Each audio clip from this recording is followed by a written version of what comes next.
Ini mungkin yang sudah ditunggu-tunggu juga oleh Bapak Ibu yang melaksanakan kurikulum Merdeka ya di sekolahnya. Kemarin juga kami sempat mendapatkan beberapa pertanyaan juga, Pak, kenapa kurikulum kami masih belum berubah jadi kurikulum Merdeka dan seterusnya. Nah, mungkin nanti akan saya coba jelaskan beberapa hal. Mungkin selanjutnya dulu. Next. Jadi yang kita bahas yang pertama terkait dengan dasar hukumnya, kebijakan terkait dengan implementasi kurikulum Merdeka di Dapodik itu seperti apa. Kemudian kategori pelaksananya, ya, kategori pelaksana mungkin yang Bapak Ibu tahu juga pelaksana kurikulum Merdeka ini dibagi menjadi 3 ya. Ada mandiri belajar, mandiri berubah, dan mandiri berbagi. Nah itu nanti implementasi di Dapodiknya seperti apa, nanti kita coba bahas juga.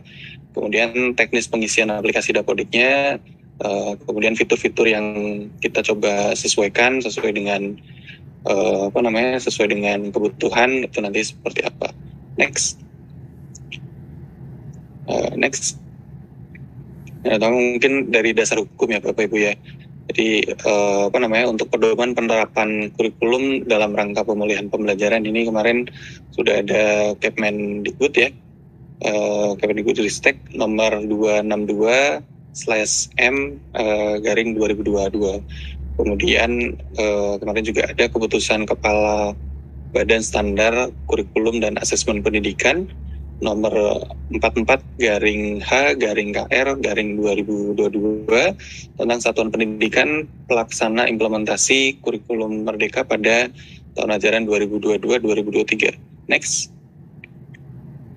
Kemudian ada satu lagi keputusan Kepala Badan Standar Kurikulum dan Asesmen Pendidikan nomor 24/H/KR/2022 tentang konsentrasi keahlian SMK atau MAK pada kurikulum Merdeka. Nah, ini dasar hukum yang kita pakai untuk untuk kita jadikan juga validasi di Dapodik ya Bapak Ibu ya. Next.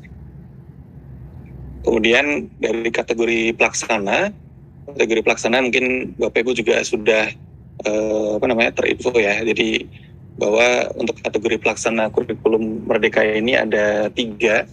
Yang pertama itu mandiri belajar, kemudian ada mandiri berubah, dan mandiri berbagi.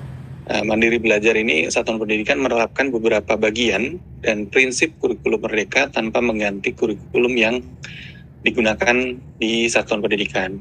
Berarti kurikulum yang masih dipakai itu masih kurikulum yang lama, tapi beberapa bagian ini sudah mulai menerapkan kurikulum Merdeka, Bapak Ibu. Kemudian mandiri berubah ini menggunakan kurikulum Merdeka, menggunakan perangkat ajar yang disediakan dan menerapkan pembelajaran terdiferensiasi secara sederhana. Berarti sudah mulai untuk mengimplementasikan kurikulum Merdekanya. Kemudian mandiri berbagi, Satuan Pendidikan menerapkan kurikulum Merdeka dengan mengembangkan perangkat ajar secara mandiri. Nah, kalau status di Dapodiknya seperti apa? Jadi ini kita coba bagi berdasarkan status implementasinya ya, mandiri belajar, mandiri berubah, dan mandiri berbagi. Nah, untuk yang mandiri belajar, karena ini masih tadi mungkin dijelaskan masih menggunakan kurikulum yang sebelumnya tanpa mengganti kurikulum, berarti di Dapodiknya ini status pelaksanaan kurikulumnya masih menggunakan kurikulum 2013. Kemudian untuk mandiri berubah dan berbagi ini sudah pakai kurikulum Merdeka. Kemudian untuk sekolah penggerak dan SMKPK ya Bapak Ibu kemarin ini menggunakan kurikulum Merdeka. Ya, next. Nah, untuk penanda Bapak Ibu, jadi kalau Bapak Ibu sekolahnya masuk ke dalam tadi SK Kaban Beskap ya Bapak Ibu ya. Nah, ini penandanya di beranda yang ada di Dapodik itu nanti akan muncul implementasi kurikulum Merdekanya dia menggunakan apa. Nah, banyak pertanyaan yang masuk ke kami, Pak, nama sekolah saya sudah masuk ke SK, tapi kenapa status implementasi kurikulumnya masih K13. Coba dicek lagi apakah statusnya itu mandiri belajar, mandiri berbagi, atau mandiri berubah. Karena kalau masih mandiri belajar, seperti yang saya jelaskan tadi, kurikulum yang dipakai itu masih kurikulum 2013. Nah, kalau sudah implementasi kurikulumnya sudah sudah muncul Merdeka, ini berarti nanti juga akan ada penyesuaian ya Bapak Ibu ya, untuk pengisian mata pelajarannya, pengisian rombongan belajarnya, dan kalau untuk yang SMA itu biasanya akan agak sedikit berbeda, ada tambahan jenis rombongan baru. Oke, next. Nah, untuk teknis pengisiannya Bapak Ibu, untuk teknis pengisian yang pertama untuk yang jenjang SMA, SMK, dan kesetaraan, ini saat membuat rombel kan pasti ditanya ya, ini program keahlian atau konsentrasi keahlian atau program yang dilayani itu apa. Nah, ini nanti perlu ditambahkan dulu Bapak Ibu. Kemudian pengisian program dan layanan di jenjang SMA kesetaraan dilakukan melalui aplikasi Dapodik. Tapi untuk yang SMK, untuk pengisian program dan konsentrasi keahlian di jenjang SMK ini dilakukan melalui manajemen Dapodik yang dikelola oleh teman-teman di dinas provinsi ya. Karena untuk penambahan kompetensinya ada di manajemen Dapodik. Next. Nah, ini mungkin untuk contohnya Bapak Ibu untuk tampilannya. Jadi nanti ada di menu data rinci sekolah, kemudian program pengajaran yang dilayani ini bisa ditambahkan untuk yang SMA ya, bisa ditambahkan di melalui aplikasi Dapodik, ditambahkan. Next, diklik menu tambah, kemudian nanti cari yang keywordnya itu umum gitu ya, Merdeka umum, nanti dipilih, kemudian tutup dan simpan. Nah, next. Kemudian untuk yang kesetaraan juga kurang lebih sama gitu ya Bapak Ibu, seperti yang di SMA, terlebih untuk yang paket C ya, karena yang setara dengan SMA itu di paket C, itu bisa ditambahkan paket C umum ya, ditambahkan klik menu tambah dan pilih nanti paket C umum. Next. Tapi itu nanti perlu dipastikan flagging atau status kurikulum yang di depan tadi ya harus sudah merdeka. Di kami nanti ada penambahan rombel, kemudian pengisian pembelajarannya, yang kemarin juga sering ditanyakan untuk pengisian koordinator P5 itu seperti apa, pemilihan tema itu seperti apa, kemudian matpel pilihan untuk yang SMA itu nanti seperti apa. Next. Nah, untuk rombongan belajar, untuk rombongan belajar bagi yang status kurikulumnya itu adalah kurikulum merdeka, secara otomatis di Dapodiknya kami memberikan validasi ya Bapak Ibu ya. Jadi rombongan belajar yang bisa dipilih di tingkat awal itu adalah kurikulum merdeka. Jadi nanti ditandai dengan pemilihan kurikulumnya. Atau kalau yang di SMA berarti nanti pilih yang program dilayaninya Merdeka Umum yang tadi udah dipilih. Kalau untuk yang untuk yang SMP dan SD itu tinggal nanti ditandainya otomatis nanti di pilihan kurikulumnya. Nah, next. Kemudian untuk yang SD ini masih seperti tahun lalu yang untuk sekolah penggerak, sebenarnya pengisiannya kurang lebih sama. Jadi di SD Bapak Ibu nanti untuk guru kelas itu masih bisa di-input ya Bapak Ibu ya. Di guru kelas itu nanti ada mata pelajaran mata pelajarannya itu guru kelas SD, MI, SLB. Kemudian jumlah jamnya itu 24 jam. Maksimalnya juga 24 jam. Nah, untuk mata pelajaran yang lain gitu ya, mata pelajaran yang lain yang diampu oleh guru kelas tersebut, karena di sini kan kalau sesuai dengan struktur kurikulum itu didata untuk yang mata pelajaran yang diampu ya. Mata pelajaran yang lain itu nanti bisa diisikan jamnya 0 saja karena itu sudah sudah terhitung dari guru kelas yang tadi sudah diisikan. Nah, kemudian untuk PJOK ini silahkan diisikan. PJOK biasanya guru lain ya yang mengisi. untuk jam maksimalnya kita kemarin sesuaikan Bapak Ibu dari struktur kurikulum yang ada. Kalau dilihat di Kemendikbud itu ya, di Kemendikbud itu untuk alokasi jamnya itu kan 1 tahun ya Bapak Ibu ya. Nah, karena di Dapodik ini masih masih digunakan untuk yang K13 juga, jadi untuk alokasi jamnya kita konversi ke per minggu Bapak Ibu. Jadi kalau asumsinya 1 tahun itu 36 minggu, jadi dan 1 JP-nya itu 35 menit ya Bapak Ibu. Jadi kita bagikan ke 36 dan untuk total jam yang bisa diampu itu kita coba konversi, kita sudah tambahkan juga untuk alokasi proyek penguatan profil pelajar Pancasila untuk yang guru yang mengampu pelajaran tersebut. Jadi sebenarnya itu jamnya sudah include ya, untuk jam fasilitator proyeknya udah masuk ke situ. Next, ini untuk yang SD, kemudian untuk yang SMP. Kalau SMP kan tidak ada guru kelas ya Bapak Ibu ya, jadi udah per mapel, ini juga sudah cukup jelas. Ini mungkin yang perlu diperhatikan yang kemarin jadi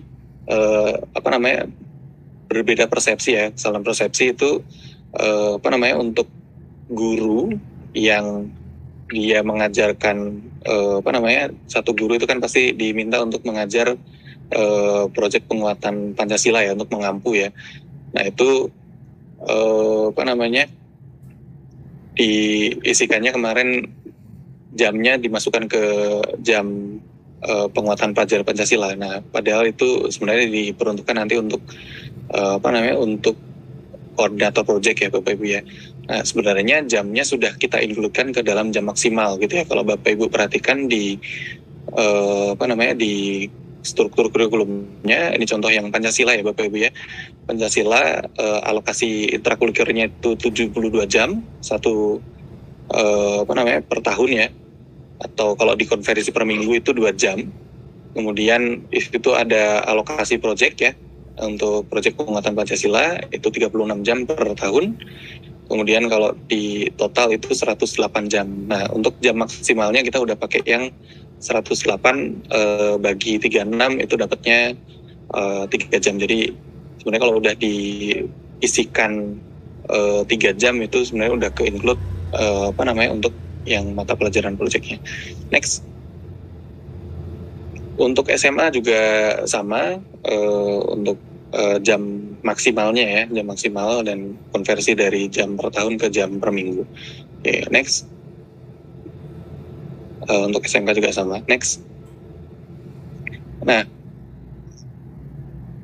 ini untuk yang pengisian IPAS ya Bapak Ibu ya. Jadi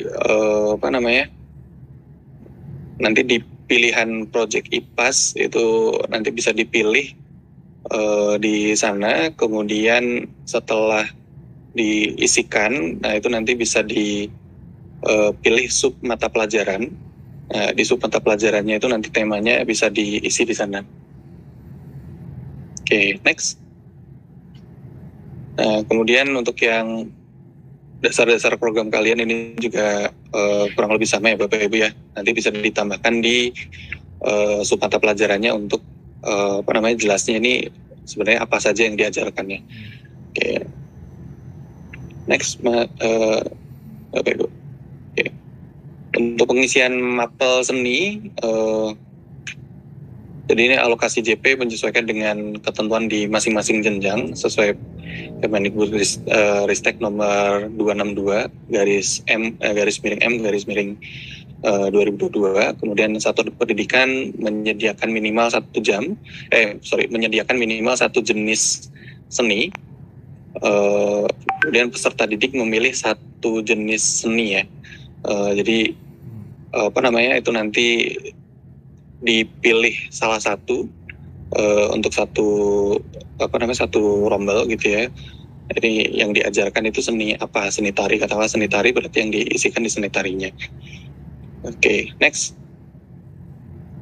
Nah, ini untuk yang penguatan proyek penguatan profil pelajar Pancasila. Jadi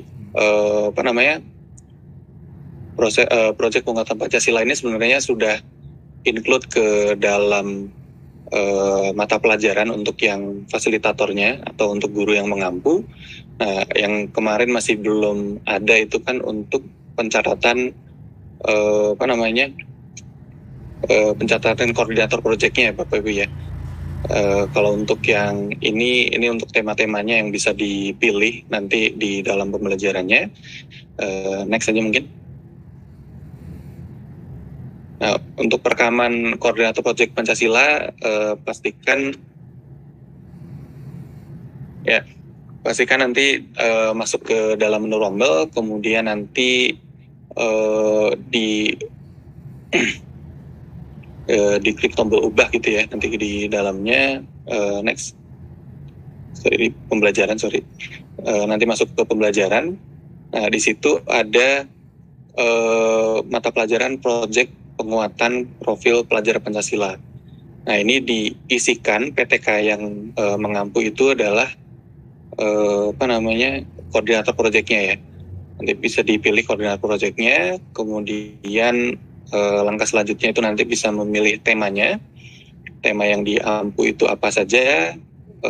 Jadi untuk kalau Bapak Ibu cek di Kemendikbud untuk P5 itu sebenarnya dihitung satu rombel itu kan 2 jam ya Bapak Ibu ya, untuk kepala proyeknya ya. Nah, itu 2 jam per rombel. Nah, itu nanti untuk menghitung si koordinator proyek ini berapa jam, itu kita sediakan slotnya di sini. Oke, next. Tapi jangan lupa perlu ditambahkan juga tugas tambahannya di PTK tersebut sebagai koordinator P5-nya. Oke. Nah, ini mungkin untuk yang penginputan P5. Next. Oke, kemudian setelah mata pelajarannya diisi pengampunya siapa, kemudian dari koordinator P5-nya juga sudah ditambahkan tugas tambahannya. Nah, ini selanjutnya dari satuan pendidikan bisa memilih tema ya yang diampu di sana. Untuk SD itu 1-2 proyek profil dengan tema berbeda, kemudian SD atau paket A, SDMI, SDLB paket A ini 2-3 proyek, kemudian SMP dan yang setara ya Bapak Ibu ya, ini 3-4 proyek. Untuk yang SMA ini 3-4 proyek juga. Next. Untuk yang kelas 11 2-3 proyek, untuk yang SMK kelas 10 itu 3 proyek dengan 2 pilihan dan 1 tema kepekerjaan. Kemudian untuk yang SMK kelas 11 2 proyek 1 pilihan dan 1 tema kepekerjaan. Kemudian untuk yang kelas 12 1 profil proyek dengan tema kepekerjaan. Nah, ini ada catatan untuk kelas 13 atau yang SMK dengan program per tahun tidak perlu melaksanakan proyek penguatan Pancasila. Jadi nggak perlu diisikan untuk proyek penguatan Pancasilanya. Next. Nah, untuk memilih memilih temanya Bapak Ibu, tadi mungkin bisa masuk ke rombongan belajarnya, kemudian nanti masuk ke pembelajaran. Next. Di pembelajarannya terus diklik di proyek pelajar Pancasilanya, kemudian pilih tema P5-nya, itu langkah selanjutnya pilih tema P5, next. Itu nanti akan muncul pilihan tema yang tersedia. Nah, PTK yang diinputkan di sini, ini adalah PTK koordinator proyeknya ya Bapak Ibu ya, bukan guru yang menjadi fasilitator. Karena guru yang menjadi fasilitator tadi sudah masuk ke mata pelajarannya untuk jamnya sebenarnya, tambahan 1 jamnya. Nah, ini kalau di sini yang dipilih di sekolah tersebut itu temanya tuh apa saja. Nah, ini nanti mungkin yang akan jadi analisis kami untuk melihat tema apa saja yang diambil oleh sekolah gitu ya untuk P5 ini. Okay, next. Oke, kemudian ini mungkin yang akan sedikit berbeda untuk yang SMA. SMA ini ada mata pelajaran pilihan ya Bapak Ibu ya. Kurikulum Merdeka ini menyediakan ruang agar minat, bakat, dan kemampuan peserta didik dapat berkembang secara optimal, sekaligus menjadi dasar dalam memberikan pelayanan pembelajaran intrakurikuler, proyek penguatan profil Pancasila dan kegiatan ekstrakurikulernya. Nah, ini dengan adanya keleluasan untuk memilih mata pelajaran sesuai dengan minat, bakat, dan kemampuannya, peserta didik diharapkan dapat bertanggung jawab pada pilihannya. Keleluasan di sini juga diharapkan untuk membuat peserta didik jadi semakin terampil dalam mengoptimalkan potensinya, ya Bapak Ibu. Next. Jadi kalau kita lihat di struktur kurikulumnya, ada beberapa mata pelajaran pilihan yang bisa dipilih, yang bisa diselenggarakan yang bisa dipilih oleh siswa.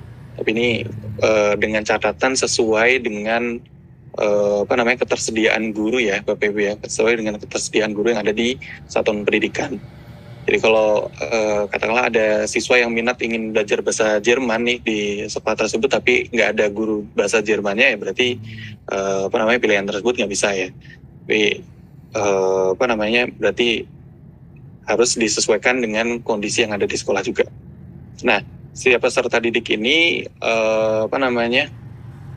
alokasi masing-masing ya, alokasi masing-masing jam itu 5 jam per minggu atau 180 jam per tahun untuk yang pilihan selain prakarya dan kewirausahaan. Kemudian pengaturan mata pelajaran lain yang dikembangkan sesuai dengan sumber daya yang tersedia, ini sesuai dengan yang ada di sekolah. Kemudian setiap peserta didik wajib memilih 4-5 mata pelajaran dari kelompok mata pelajaran pilihan. Jadi di Dapodik juga sudah ada validasinya, apakah peserta didik kelas 11 ya, katakanlah kelas 11 itu sudah memilih mata pelajaran pilihannya itu udah berapa gitu. Kalau dia masih 3 berarti perlu ditambah 1 lagi, kalau udah 5 berarti itu udah maksimalnya. Kemudian untuk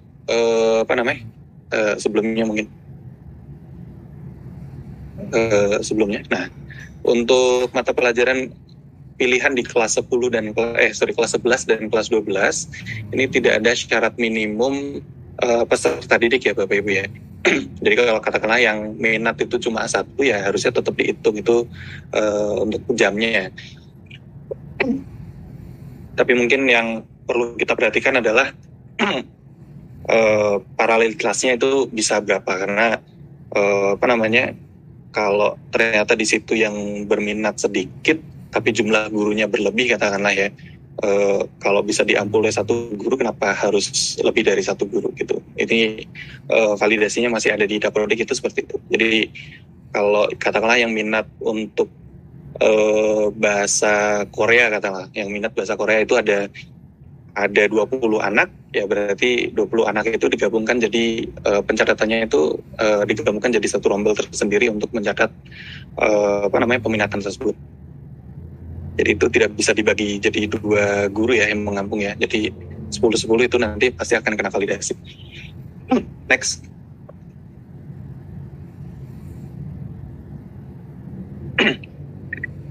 Kemudian untuk mapel pilihan SMK, ini berdasarkan rencana atau passion untuk pengembangan diri ya, baik untuk berwirausaha, bekerja pada bidangnya maupun melanjutkan pendidikan.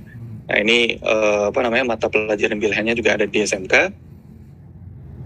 Untuk kelas 10, untuk kelas 11 dan kelas 12 ini terdiri dari mapel konsentrasi dan mapel SMA. Kemudian pelaksanaan mata pelajaran diatur lebih lanjut oleh pimpinan unit utama yang membidangi kurikulum, asesmen, dan perbukuan. Kemudian rasio jumlah rombel ini mengikuti efisiensi rasio rombelnya. Oke, next. Nah, untuk mengisi mapel pilihan itu nanti di di menu rombongan belajar itu nanti ada sub menu mapel pilihan.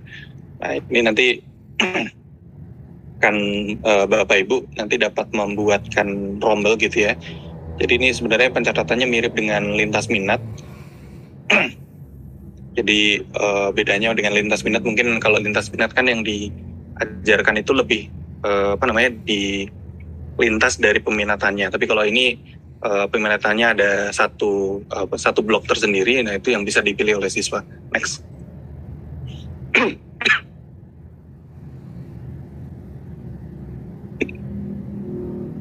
Oke, untuk menambahkan nanti seperti biasa Bapak Ibu, standarnya kalau di aplikasi Dapodik ya, nanti bisa klik tambah, kemudian diisikan detailnya, kemudian ini wali kelasnya siapa, berada di ruang kelas yang mana, kemudian nanti disimpan, baru lanjut ke pembelajaran. Next. Nanti di pembelajarannya nanti bisa ditambahkan, pilih mata pelajaran pilihannya. Nah, nanti akan muncul next, coba di next. Nanti akan muncul referensi mata pelajaran pilihan yang ada di dalam kelompok mapel pilihan tadi. Oke. Setelah itu nanti bisa disimpan dan tutup. Nanti mata pelajaran atau rombelnya itu nanti sudah terbuat untuk yang pilihannya. Next. Nah, setelah itu baru nanti Bapak Ibu lanjut pilih pilih anggota rombelnya ya, yang akan masuk ke dalam peminatan itu atau mapel pilihan itu nanti siapa saja. Nah, ini nanti tinggal ditarik aja. Kalau sudah selesai nanti tinggal ditutup, kemudian disimpan. Next. Oke, mungkin itu Bapak Ibu yang bisa saya sampaikan terkait dengan teknis pengisiannya, pengisian di Dapodiknya terkait dengan kurikulum Merdeka.